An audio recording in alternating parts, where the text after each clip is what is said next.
everyone, welcome to my extended review of the KTM 990 SMT. It's 2013 model, so last year production. I thought I would kind of give an updated review after owning it for 3 years now on what I like, what I don't like, what I've changed, what needed to be changed, and just kind of a general overview of what it's been like to have for the last 3 years. So the first thing I'm going to start with is the exhaust. It's kind of the first thing everyone wants to change when they get a new motorcycle. So we went with a Wings exhaust system. It's a less pricey alternative to the Akrapovic exhaust systems. We only got the slip-on cans, so they it was just down to the Y pipe right there. So it's nothing too, it's not a full system, but it does have a nice sound to it, and they're really high quality. The carbon fiber here is top notch, so they're definitely a recommended buy. A little hard to install, but here I'll give you guys a sound clip of what they're like.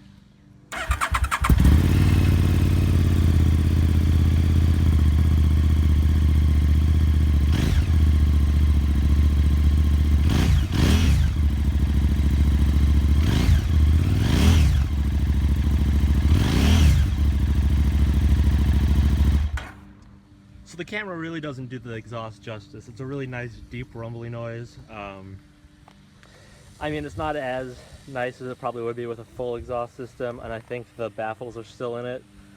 So that would be something I would want to take out if I wanted to make it actually louder, but seeing as I live in a nice residential neighborhood and I commute to work in the mornings, nice and early, and I don't really want to be annoyed on my commute to work, it's kind of nice to have them a little bit more subdued, but yet, you know, when you're full open, accelerating, you still get that nice roar that the original exhaust doesn't quite give you. It also saves quite a lot of weight. When you're installing them, you really feel it when you're lifting them up and putting them down a lot. And also when you're riding, you can kind of feel that since the weight's so high on the bike. Now when you take a lot of that weight off, you can flick it side to side a little bit easier. You know, you reduced about 20 pounds up there, so you know it's pretty nice to be able to take that weight up from up top and move it and keep it down lower to keep the center of gravity a little bit lower. So the next change I want to talk about is the windshield with this ugly beast on the front. Okay, so a little bit of background behind this. So ride on the freeway to 45 minutes to work and back, so it's 45 minutes one way, 45 minutes back. So I wanted something a little bit nice, you know, on the freeway, so that's why, you know, SMT touring, the Supermoto touring, so it kind of lends itself to that. But the original OEM windshield, which I'll show in a second, I've had, besides the OEM, there's this one and one other that I've tried, and I'll kind of show you both of them. But this is the one that I'm using right now. It's really not too much better, but there is a little bit better. So I mean, I guess 45 minutes on the freeway, you kind of want to have it as good as you can get. So yeah, this is it. We ordered it off a website. I'll link in the description. It's a lot taller than the OEM one, and it's clear, so you can kind of, you know, you can see through it and everything because it's gonna be nice and tall.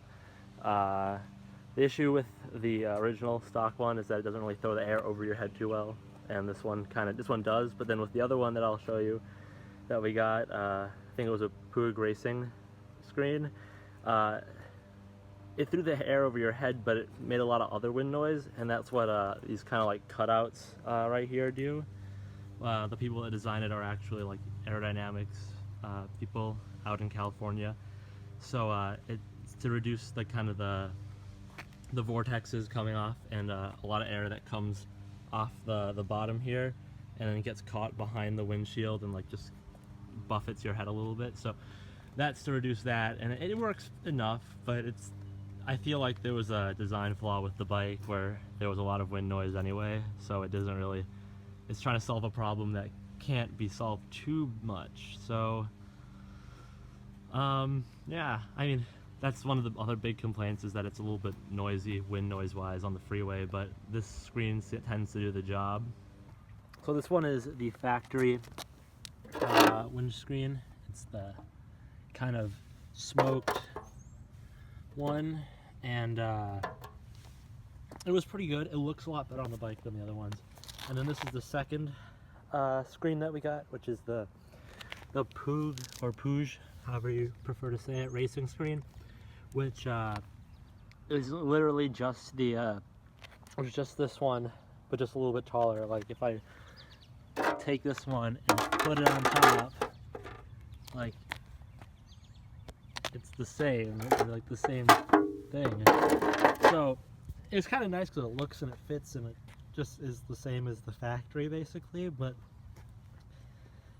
it didn't really do as well. It still had a lot of wind noise, and like as you can kind of see, they have the same kind of cutout as the as a clear one. So they were trying to do the same thing, so it's kind of, and it didn't really work too well. It and then also with the dark smoke to it, and it's seeing as it's a little bit taller, and if you rode it at night or in dusk, seeing as it's a little bit taller and kind of in your face, it's like wearing sunglasses at night. You kind of have to like look around the screen when you're coming up to an intersection to make sure that there was like, you know, just as a double check. But no, I mean I like them. I use them still. I usually use the factory one if I'm just cruising, if I want to just cruise around. I usually just put that one, the clear one, on when I'm going to work, or if I'm going to do distances. And this one is kind of the odd duck out, because like this one is, you know, obviously the nice, pretty looking one on the bike. And the other one, this one looks pretty too, but it's not as nice. And with the nice big tall clear one, it just does a better job than it. So it's just kind of in the middle. So the next improvement I want to talk about is actually this little guy. So a lot of people use RAM mounts for their phones. This is actually a phone mount. You get a special iPhone case that clips into it. Here, I'll show a clip of installing that quickly. So here's the case. It's made by a company called Quad Lock. Kind of see how thick it is. This is on an iPhone 5, just for reference. And you can see why I had to replace the iPhone 5. It kind of got cracked. So I'm currently filming on an iPhone 6s Plus, so I got the nice camera quality. But yeah, so you take it, you go over to the Quad Lock system, and you just, how do I do it? I'm trying to do it with my left hand, I'm a righty. There you go, clips right on in. So you can have it just sitting right there. I haven't got the phone system for the Quad Lock system for the 6s Plus yet. And then, yeah, but I'm looking forward to it. I'm sure it'll fit just fine, but this is how it looks kind of with the iPhone 5. So when you can imagine with having it on, you'd have just like the map up or the nav up, and then like if you have a Bluetooth system and someone calls you, you can see kind of who it is, or it's just kind of a nice, easy, quick mod that you can do that makes kind of life a little bit easier. And then to let it go, you just push down on this blue thing here. It's spring loaded, so you just gotta like push that down, and then that releases it. You just push and turn, and push the phone down, turn it, and lift it up. So, and you can also mount it so that it's vertical as well as horizontal, which is the nice part about these. And then also you just have it on the phone, and the phone has a nice phone case, and the case is nice and actually slim in your pocket, and it's not too much of a hassle. So that's the other modification that I've done so far. So, and it's a highly recommended one. I mean, any bike, you can even get them for cars, anything. So that's another modification that I have done. So the other awesome feature about this Quad Lock mount here is that you actually have right here is a 12 volt, so you can actually get an iPhone charger, and it runs straight to here to your and you can just run it, get a short at Apple Store. You can, at the Apple Store, you can get a, I think they're like 6-inch or 1 foot long cables, so they're really short, and you can run that straight from your 12 volt straight to the iPhone you have sitting right there, so you can have a continuous power. I mean, it's better than a GPS system, because I mean, an iPhone is a GPS system, and you know, it's more functional, and you can take it off with you. So yeah. Oh, the other I guess we'll do one more modification while I'm just quickly thinking about it. These spools, because you know, got to put it on a stand. That's when you're storing it, especially for the winter, because in Wisconsin, you know, you can't ride year-round. So get it put in storage in the winter, and keeping it nice and vertical instead of just sitting on a side stand all winter is a nice thing. So I got a pit bull stand for that. So as modifications go, this is about all we've done: the exhaust, the windshield, and then the mount for the phone. That's all we've really done. I mean, that's all it really needs. It's a really good bike. But some of the things that I've kind of found about the bike that might need to be changed, or are just problems that you can't really get around too well, or just things that we've had to get done. So this one's not really KTM's fault, but there was a tire recall on the front, so we have to go get that changed. The Conti Attack tires. I mean, these are still the original set of tires, so they're holding up pretty well. I mean, I think they've both been changed because of the recalls, but really nice. The one thing that actually has been a big problem has been the exhaust, or the gas cap here. It actually gets kind of jammed. I wonder if it'll do it for me now. It doesn't have any consistency, but you try to take it out, and see right now it comes off really nice, but on a hot day after a long day of riding, the plastic actually swells up, like how it is right now. It can't actually get it back in, like the cap won't go back onto the bike or even go in, so you can't even, that's not safe. You can't ride the bike like that, so you can't, see, I can't even do it. I might have to put the camera down and put the gas cap back on, like it's actually jammed. It won't even go down. That's like a big issue, like you get to a gas station, you want to leave, you can't actually leave. So yeah, like there's a nice gap. So I'll put the camera down and fix this, but yeah, it's such a big pain in the ass because it's and I take it to the dealership and they've never heard of it before, like the whole runaround that, it's obviously a problem that people have been having, but the SMT is not a popular model, so you've only heard about it once, so it's just a user issue, not a KTM issue.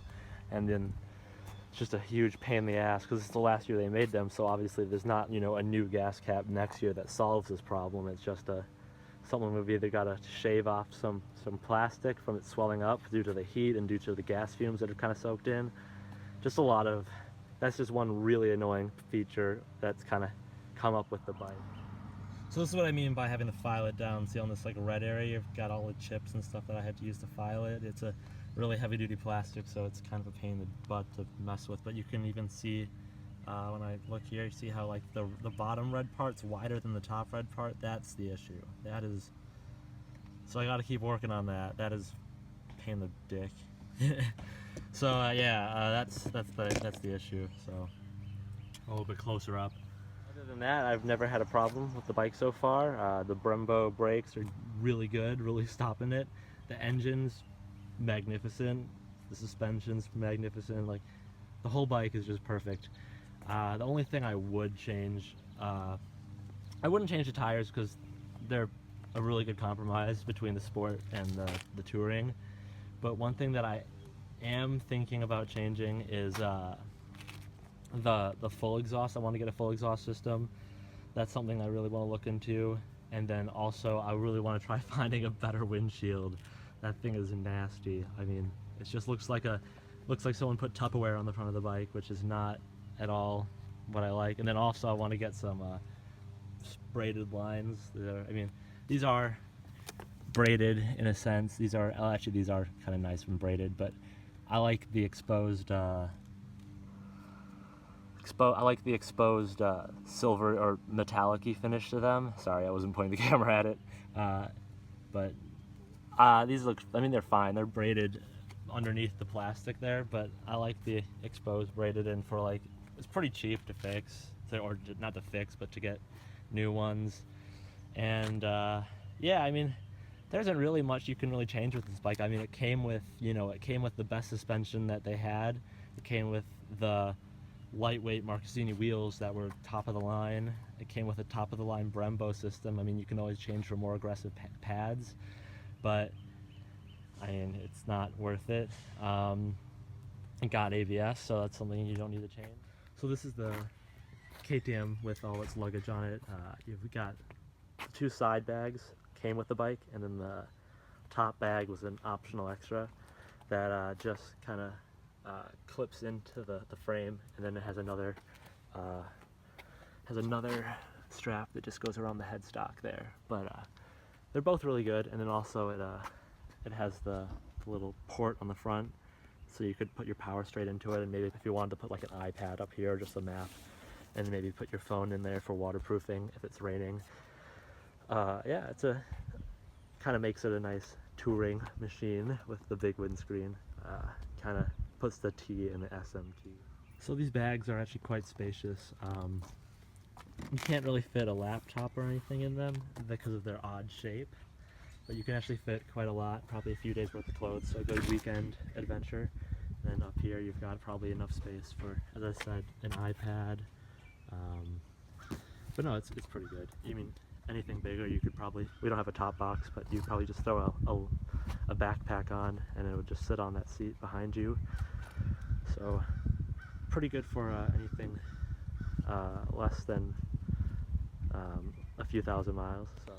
So to take these bags off, they're actually quite easy to take off. It's this one little tab, pull down, it goes out, so pull down, out. And then it's pretty easy to do with both hands, but see, you got one, and you've got like a handle here. You don't really need to use it. It just slides back. So you've got these sliders there, and these little like running tubes you've got along the side. So you just line them up, and then so you line them up, and then just click. So it's literally just a slide on and then click. Yeah, so it's pretty simple just to pull these guys off, throw them on the ground, so you can kind of just see with like a foot for size, not too big. And then for this guy, it's held on with these clips there, one that you just attach to the frame by looping it through the frame, and then another one there. And then this one's kind of the pain in the butt. It's the one that goes around the headstock. It's like one of those backpack straps. You've got to like actually unthread it through the little, whatever you call that.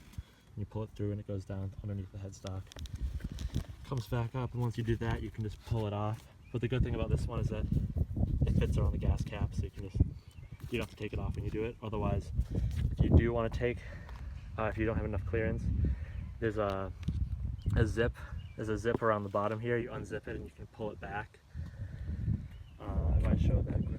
So I just unzipped that bottom zip there. So it's just a zip that runs all the way around. It's kind of like any jean jacket zipper. And what happens is you just take the bag off and you can leave the little place mat thing there. I took off the straps as you saw, but it would just sit nicely there. So like if you got to like a hotel at night and leave your bike outside, you could just take the bag with you and not have to worry about unstrapping and restrapping and doing all that kind of pain in the ass like I was kind of talking about before. And then also it gives you a nice clear line of sight to the gas cap, because this would actually be sitting up a little higher like that. So yeah, they're pretty handy. KTM thought of a lot of stuff. This bike's pretty damn good. I think we're gonna get a KTM Super Duke GT. That would be kind of the big brother to this guy, and yeah, it would be. Hopefully, I'll get one of those, and we can make a video on that. I don't know when they come out exactly, but I've kind of got my word in with the local KTM dealer to give me a heads up when they're coming, so we can kind of go down and take a look at them. But it's kind of a nice back shot, a nice profile with all the gear on it. Yeah, but thanks for watching. As I said, questions, comments, concerns, post them below. I'll get back to you. Thanks for watching.